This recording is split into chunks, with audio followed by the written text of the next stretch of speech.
बिस्मिल्लाहिर्रहमानिर्रहीम। हज़रत इमाम जाफ़र सादिक रज़ी अल्लाह ताला अन्हु की खिदमत में एक शख्स हाज़िर हुआ और फरमाया, ए नवासे रसूल, ये इश्क क्यों होता है?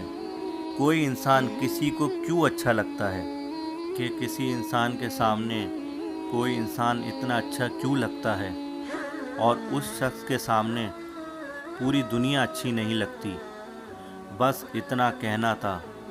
नवासे रसूल हज़रत इमाम जाफ़र रज़ी अल्लाह ताला अन्हु ने फरमाया कि मैंने अपने बाबा से और उन्होंने अपने बाबा से और उन्होंने अपने बाबा से और उन्होंने रसूलुल्लाह सल्लल्लाहु अलैहि वसल्लम से सुना, हर इंसान के अंदर अल्लाह की कोई ना कोई सिफ़त ज़रूर मौजूद होती है।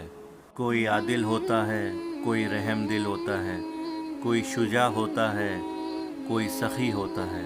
जब इंसान अपने अंदर पाए जाने वाली औसाफ की खुशबू किसी दूसरे में महसूस करता है, उसकी तरफ माइल होना शुरू हो जाता है और उससे बात करना और उसे महसूस करना अच्छा लगता है।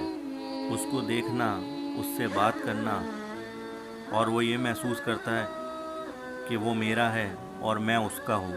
दरअसल वो ख़ुद में और उसको अपने आप में देखता है और हर जगह उसकी कमी को महसूस करता है और वो ये चाहता है कि वो हर वक्त मुझसे राज़ी रहे। और इसी कैफियत को ज़माने वाले इश्क कहते हैं। इश्क कहते हैं। कोई खुदा के बंदों से इश्क करता है तो कोई खुदा से इश्क करता है। अच्छी बात दूसरों तक पहुंचाना सदका जारिया है।